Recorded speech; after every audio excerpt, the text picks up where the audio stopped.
Olá, turma, tudo bom? Um abraço aí para vocês que estão nesse momento, nessa jornada. Primeiramente, uma mensagem, né, que eu tô aqui para vocês.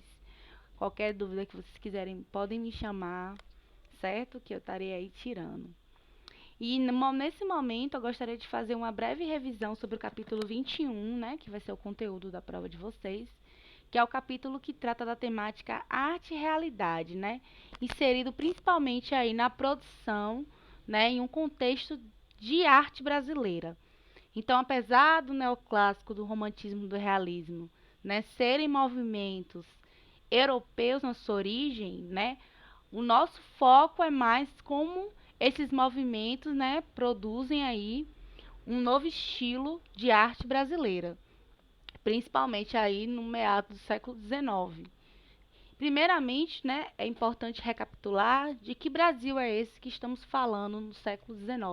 Uma informação importante é que dentro da perspectiva da arte, estávamos ainda sob o domínio do barroco, né, que veio aí junto com no processo da Companhia de Jesus, no processo da colonização portuguesa, e era o estilo em voga no Brasil. Dentro dessa perspectiva, que o barroco era um estilo em voga no Brasil e ele tinha a função, né, de propagar o catolicismo, os artistas que produziam a arte barroca, né, e aí vocês já sabem disso, no Brasil eram artistas do povo, assim chamado, né?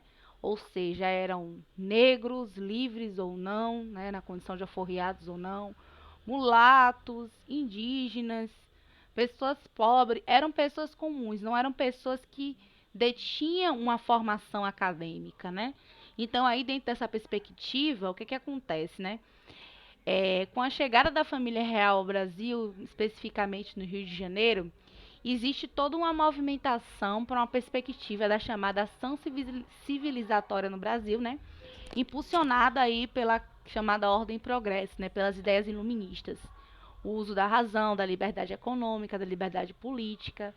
E com isso, a criação de algumas fábricas do Museu Real.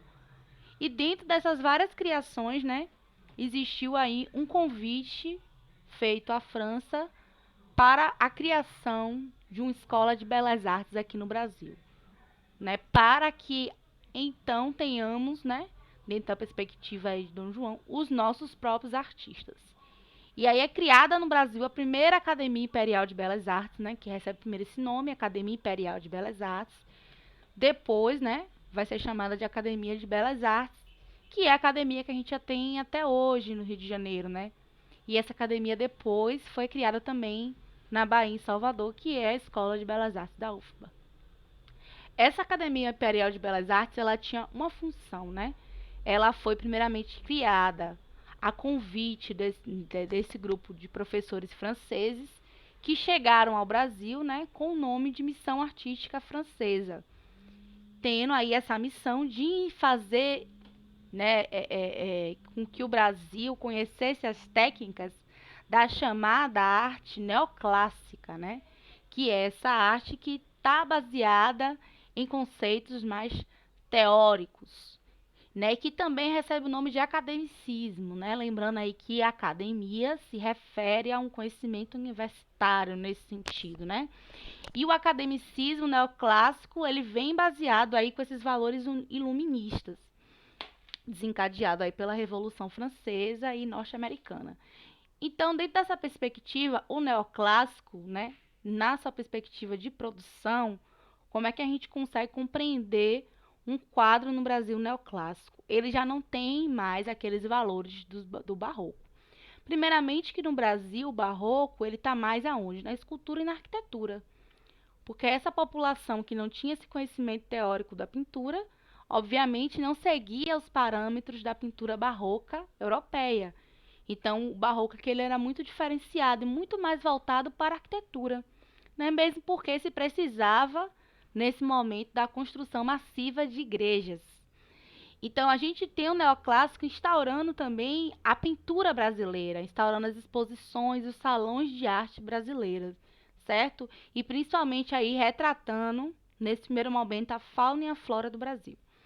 Os primeiros registros de arte neoclássica que a gente tem no Brasil foram feitos então por artistas estrangeiros, certo? Alguns deles que já estavam residindo no Brasil, né, que vieram aí nesse processo aí das indas e vindas aí da corte ao Brasil, e outros que estavam aí adentrando a Academia de Belas Artes. Então a gente tem primeiramente uma mudança do parâmetro, galera, de quem é artista no Brasil, né? Nesse momento, a arte, né, e a produção de arte, ela passa para a mão de uma elite, né? Então a gente tem povo produzindo arte no barroco, né? Muitas das vezes forçado, outras não. E a gente tem, a partir do neoclássico, né, o primeiro movimento que se instaura oficialmente no Brasil, uma arte sendo produzida por uma elite intelectualizada, europeia, né? Logo depois, né, os filhos desses europeus que estavam morando aqui no Brasil. Ou seja, né, a arte se separa do povo. Então isso é muito importante de vocês conseguirem compreender, né, que o neoclássico ele acaba reverberando os valores de uma burguesia, né? Por isso que a pintura neoclássica, ela primeiramente ela tem algumas coisas em comuns, né? A gente tem, por exemplo, a gente tem, por exemplo, a uso da tinta a óleo, da luz difusa, da delicadeza dos traços, valorização da nobreza. Então são valores aí que remetem àquela antiguidade greco-romana no quesito pintura, uma pintura clean, limpa, né, sem muitos exageros. E segundo, a gente tem a questão de focar nas técnicas, nas linhas. Quando a gente pensa em neoclássico no Brasil, a gente tem construções até hoje que são neoclássicas, né, como os locais públicos, políticos, né, os grandes prédios políticos públicos. Não só no Brasil, por exemplo, nos Estados Unidos, a Casa Branca ela é toda formada pelo estilo neoclássico, né? O Congresso também ele é todo formado pelo estilo neoclássico. Por que essas construções políticas, né, elas são do estilo neoclássico no Brasil e em outros locais?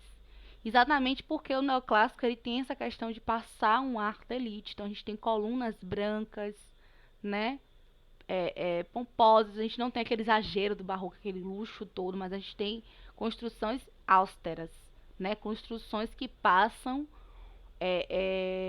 aquele estilo de nobreza. Então esse é o neoclássico no Brasil. São essas informações que vocês precisam ter para fazer a prova, ou seja, compreender como ele foi instaurado no Brasil, compreender o que foi a missão artística francesa, compreender quais são os valores por trás dessa arte neoclássica, né? Qual o interesse, por que se pintar o Brasil, e aí entra vários interesses políticos no meio, né? De por que retratar a fauna e a flora brasileira nos seus quadros, né? Ou seja, existia um interesse por trás. O interesse era enviar esses documentos para fora, né? Para que as pessoas sentissem vontade de vir aqui. Um minutinho só que está descarregando aqui. Bateria. Acontece. Ai, meu Deus. Socorro. Desliga não.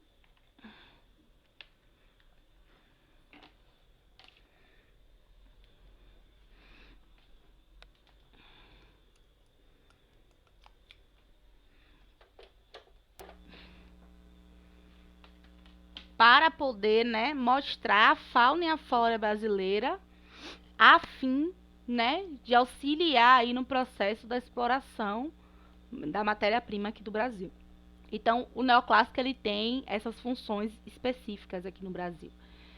Neste mesmo momento, né, surge paralelo ao neoclássico um estilo que estava muito forte lá na Europa, que é o romantismo, né? O romantismo, diferente do neoclássico, ele não tem esse apelo teórico, academicista tão forte, né? É um estilo libertador na arte, porque é a primeira vez na história da arte que a gente tem uma produção artística onde o artista ele pode passar os seus sentimentos, né? E qualquer que seja ele, né? Então é um estilo que vem trazer a liberdade e o individualismo do artista. Pela primeira vez, até então o artista ele tinha que produzir a mando de alguém, de alguma estrutura, seja ela do Estado, seja ela da igreja, sempre a mando de um poder maior. No romantismo a gente tem um processo diferenciado nesse sentido, né? Lembrando que no Brasil, o romantismo, o neoclássico e o realismo, que é o que eu vou falar mais pra frente, eles são muito mesclados, né? A gente fala que aqui no Brasil existe o estilo eclético, ou seja, os artistas eles têm um pouquinho do neoclássico, um pouquinho do romantismo e um pouquinho do realismo, mas cada um tem sua característica, né? Então o romantismo ele se apresenta muito aqui na arquitetura e na literatura. A gente tem muito forte a produção de obras, né, vinculadas ao estilo romântico aqui no Brasil. São obras que trazem principalmente a figura do indígena como aquele ser puro e heróico. E também na pintura, a gente traz também essa vertente, existe também essa vertente do indianismo, ou seja, é um momento onde há muito, de maneira massiva, pinturas de indígenas no Brasil, né, em várias condições diferentes, sempre colocado nesse lugar de nobreza, de heroicidade, porque são características advindas do romantismo, né? A gente tem essas características como a fantasia, o heroísmo, a emoção, a natureza e principalmente a exaltação do nacionalismo. Então, toda obra que traz uma exaltação da terra, uma exaltação do nacionalismo, no Brasil é uma obra de caráter romântico, certo? Então, o romantismo aqui, gente, não liguem para uma questão de amor, de relacionamento, não tem nada a ver. Romantismo é a expressão da emoção humana através da arte, certo? Seja ela qual for, porque o romantismo na Europa ele traz inclusive questões trágicas, certo?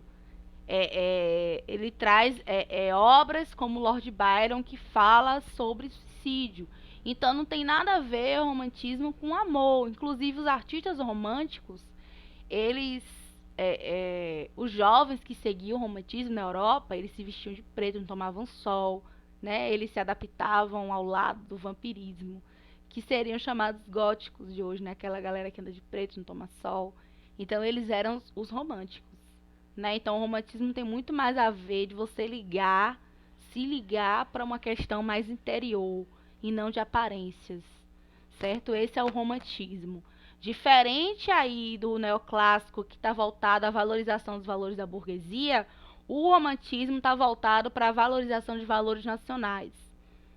Porém, assim como o neoclássico, os artistas do romantismo eram também artistas de uma elite. Isso não vai mudar até o século XXI. Continua sendo uma parcela da população que acessou a Academia de Belas Artes ou rompeu lá dentro com o padrão neoclássico ou saiu para romper cá fora. Porém, são pinturas ainda que têm uma carga teórica muito forte, certo? Tem romantismo na arquitetura? Tem. Só que no mais importante aqui no Brasil é a produção da pintura, principalmente com a valorização do indígena, dessa figura fantasiosa, inclusive, do que era o indígena no Brasil, e também na perspectiva de produção de obras literárias, certo? Quando a gente passa para o realismo, a gente tem um processo de cisão, né? Um processo aí de separação. O realismo, se o romantismo é a primeira vez que a arte, né, coloca o sentimento do artista na obra, o artista pinta o que ele quer, o que ele acha que é correto, o realismo é a primeira vez que a arte traz referências do mundo social de forma crítica, certo? Então é a primeira vez que a arte, a produção artística se volta a olhar as pessoas que estão ao nosso redor, porque o neoclássico só pintava nobreza, o romantismo só pintava fantasia. O realismo, ele pinta a realidade do jeito que ela é, né? Com todos os seus conflitos, com todas as suas diferenças de classe.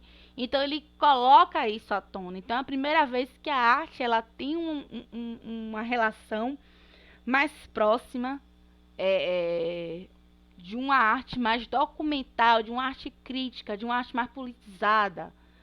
Todos os artistas do realismo eles são politizados? Não.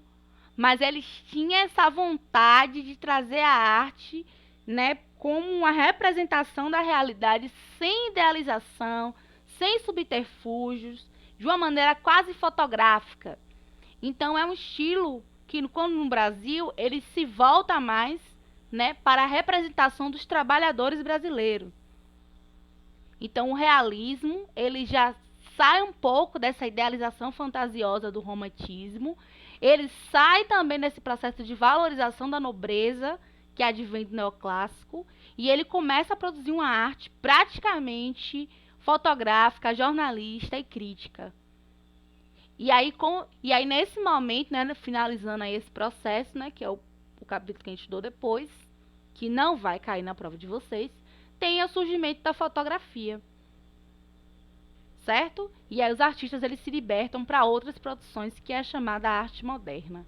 Então, todos esses três estilos eles são importantes. A gente vai focar mais nesses estilos aquisito Brasil, arte do século XIX, certo, galera? Então, boa sorte na prova, revisem os exercícios do livro de vocês, revisem atividades, façam anotações e qualquer dúvida, entre em contato comigo, beleza? Um beijo e até mais.